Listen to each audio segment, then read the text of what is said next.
You've probably stood in front of the mirror wondering if a pixie cut would flatter you, or just age you overnight.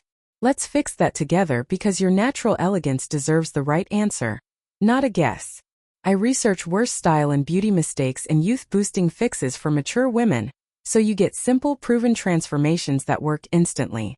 Today we're perfecting 4 pixie cuts women over 60 should wear and 3 cuts to avoid. And by part 4 you'll want to pause and look in the mirror. I mean it. And that first cut to avoid later on? Almost every stylist still recommends it without thinking twice. Let's go. 1. Wear this. The soft feathered pixie. Have you ever wondered why some women in their 60s look effortlessly put together in short hair, while others look like they're hiding underneath it? Here's the key insight nobody tells you. Feathered layers catch and reflect light in a way blunt hair simply cannot. And that's exactly why this cut looks alive instead of flat. This one is everything. So here are the fixes that make it work. Ask for feathered layering through the crown so the hair has lift without needing constant styling, because a flat crown is what ages a pixie fastest. Request a side-swept fringe rather than a straight one, since a swept fringe softens your forehead and draws attention straight toward your eyes. Keep slightly more length at the temples too, because this gently frames and lifts the lower face instead of exposing it. Yes, that's simple. Avoid over-thinning the ends, since feathering needs real density to hold its shape and catch the light properly. And ask for a slightly longer nape than you'd expect, because this one detail balances the fullness happening up top. What to swap? Swap a straight across fringe for a side swept one, and swap thin wispy ends for feathered layers with real body and movement. Maintenance tip.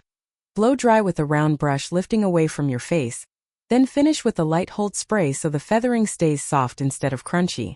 Honestly, this is the pixie that made a friend of mine stop mid-conversation at dinner and ask what changed, because it doesn't just shorten your hair, it lifts your entire face. Your cheekbones and your bone structure finally get the frame they've been waiting for. There is one styling trick that makes this cut look salon fresh every single morning, and it takes less than 90 seconds with a blow dryer. Here it is. Dry the fringe first, angled away from your face before touching anything else. This one habit is what separates women who look freshly styled all day from women who feel like their pixie stopped working by noon. You needed to hear this because the next cut on this list solves a completely different problem, and it might be the one you've been waiting for without knowing its name. 2. Wear this. The longer textured pixie with curtain layers. This is the cut I get asked about more than almost any other, and there's a real reason for that. The longer textured pixie with curtain layers gives you nearly all the ease of short hair, while keeping enough length to soften your whole face. Here's what surprises people. Curtain layers frame the face on both sides like parentheses, gently drawing the eye inward toward your best features. Ask for length that reaches just past your cheekbone at the front, because this is the sweet spot for softening without overwhelming a short cut. Request layers that curve inward toward your face rather than falling straight down, since inward movement is what creates that framing effect. Yes, that's simple. Keep enough weight at the back to avoid a grown-out look, because curtain pixies need real structure to stay polished. Avoid cutting the curtain pieces too thin, since thin pieces separate and read as wispy rather than intentional.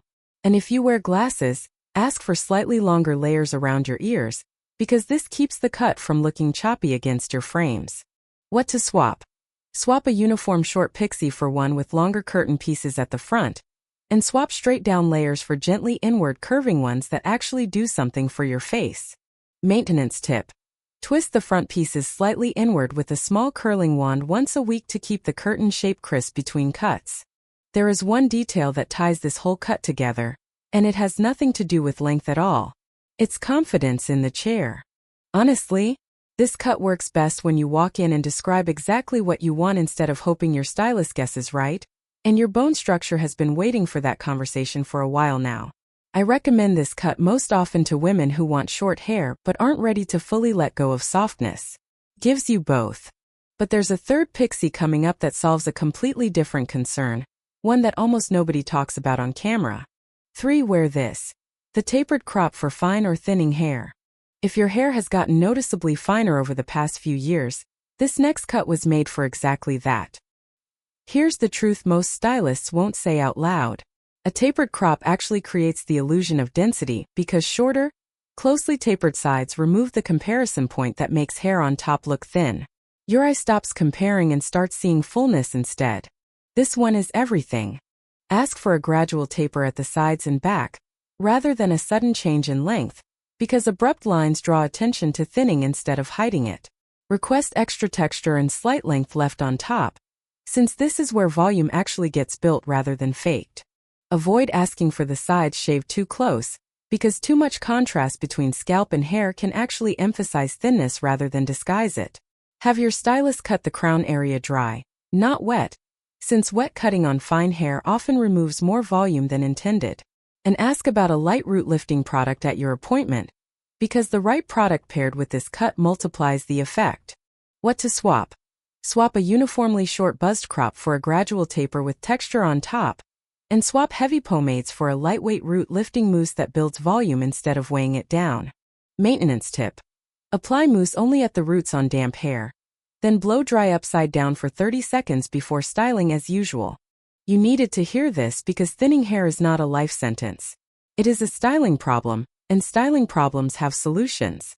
This is the cut that gave a subscriber of mine her confidence back after 2 years of hiding her part line under scarves. She wrote to me the week after her appointment just to say thank you. There is one final cut on the wear list, and it might be the most surprising one yet. 4. Wear this. The Soft Pixie Bob Hybrid. Have you ever wanted short hair but worried it would feel too drastic? This cut exists exactly for that hesitation. Here's the key insight. The Pixie Bob Hybrid blends the ease of a pixie with the length forgiveness of a bob, which means it flatters far more face shapes than either cut alone, and it gives you room to grow it out gracefully if you ever change your mind. Ask your stylist to blend the transition point between the short crown and the longer sides, because a visible line at that transition is what makes hybrid cuts look unfinished. Request soft layering through the jaw area specifically, since this is where the bob influence needs to feel intentional rather than accidental. Yes, that's simple. Avoid growing it out unevenly between visits because hybrid cuts rely on precise proportion to work, and even one extra month can throw the balance off. Keep the back shorter than the front to maintain the pixie energy, since equal length all around drifts the whole shape toward a plain bob instead. And ask for texturizing only at the ends of the longer pieces, never through the whole length, to preserve the contrast that makes this cut interesting. What to swap? Swap a plain graduated bob for this Pixie Bob Hybrid, and swap even all over length for intentional short to long blending. Maintenance tip. Get a light trim every 5 to 6 weeks specifically at the transition zone to keep the blend crisp. This is the cut that gives you permission to experiment without fully committing, and honestly that freedom is exactly what most women over 60 are craving when they walk into a salon feeling unsure. Your natural elegance does not need a drastic chop to shine through. Sometimes it just needs the right proportion. Now here's where things shift because everything from this point forward is about protecting you from cuts that quietly work against everything we just covered. 5. Avoid this. The blunt one-length crop. You've seen this cut 100 times, and you may have even worn it yourself. Blunt all over, same length everywhere, no movement anywhere. Here's the truth nobody tells you in the chair.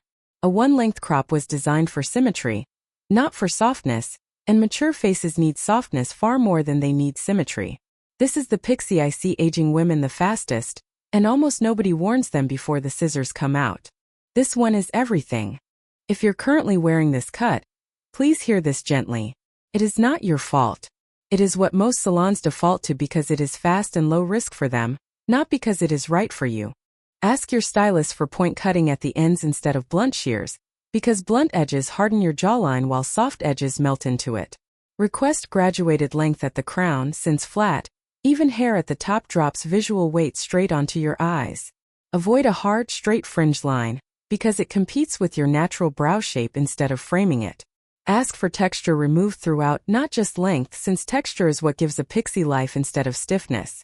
And never let a stylist skip the nape, because a boxy nape is the single most common reason this cut looks dated within weeks. What to swap? Swap the blunt one-length crop for soft graduated layers, and swap hard blunt ends for point cut, textured ones. Maintenance tip. Use a light texturizing paste worked only into the ends, never the roots, to keep any residual bluntness soft between visits. You are not wrong for loving short hair.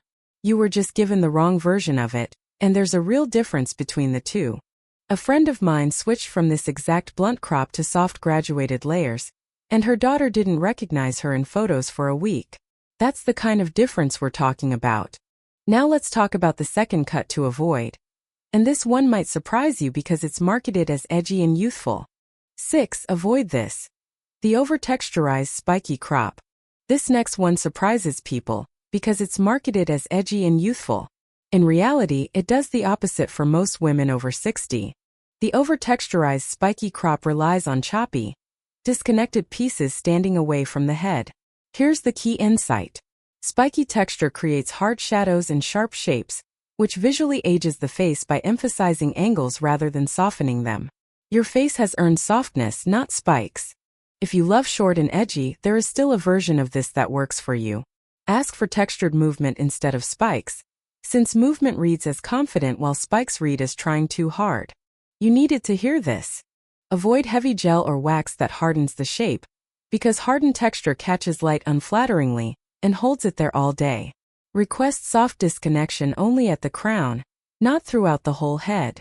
Keep the sides closer and softer rather than choppy, since choppy sides compete with your jawline. And if your stylist reaches for a razor for the whole head, ask them to reserve razor work for the crown only. What to swap? Swap hard spikes for soft textured movement, and swap heavy hold wax for a lightweight cream that keeps shine without stiffness. Maintenance tip.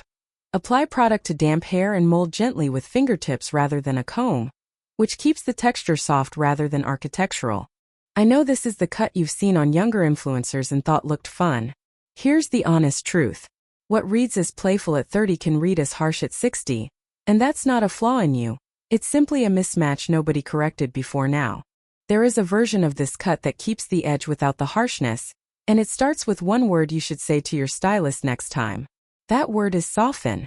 One more cut to avoid remains, and it's the one I get asked about the most out of all 7. 7. Avoid this. The severe asymmetrical pixie. Out of everything on this list, this is the cut I get the most messages about, and usually after it's already been cut. Here's what's really happening. A severe asymmetrical pixie with one side dramatically longer or shaved dramatically shorter than the other was built for high-fashion editorial shoots under perfect studio lighting. Not for everyday mature faces navigating real-world lighting and real-world mirrors. This one is everything. Have you ever wondered why a cut looks stunning on the stylist's model photo, but feels wrong the moment you see it on yourself? This is exactly why. Extreme asymmetry draws the eye to imbalance instead of to your features, and most mature faces already have subtle natural asymmetry that this style exaggerates rather than flatters. Ask for gentle asymmetry instead of severe asymmetry, since a soft difference in length reads as intentional while a dramatic one reads as unfinished. Avoid a fully shaved side paired with long length on the other, because the contrast is simply too harsh for most bone structures over 60. Request balance through layering rather than through length difference, since layering creates visual interest without creating imbalance. And if you genuinely love the asymmetrical look, ask for it only through the fringe, never through the entire cut. What to swap? Swap dramatic side-to-side asymmetry for gentle, layered asymmetry concentrated just in the fringe, and swap a fully shaved side for a softly tapered one instead. Maintenance tip. Have this style checked every 4 weeks specifically, since asymmetrical cuts grow out unevenly faster than any other pixie on this list. Honestly, I've seen this exact cut send women straight back to the salon in tears within a week, not because they made a mistake, but because nobody explained what this style actually requires to look intentional. You deserve a haircut that works for you every single morning, not just on the one perfect day it was photographed in the salon. You now have everything you need to walk into your next appointment with total clarity about what to ask for and what to gently decline. You just learned the 4 pixie cuts that genuinely flatter women over 60, and the 3 cuts that quietly work against you every single time. Boom, your bone structure was always this stunning. Now it shows. Tell me, which pixie were you already wearing, one to keep or one to finally let go of? Next time we're tackling the one hair color mistake that adds 10 years the moment you sit in the salon chair. Like this video, subscribe to Timeless Wisdom Path, and I'll see you in the next one.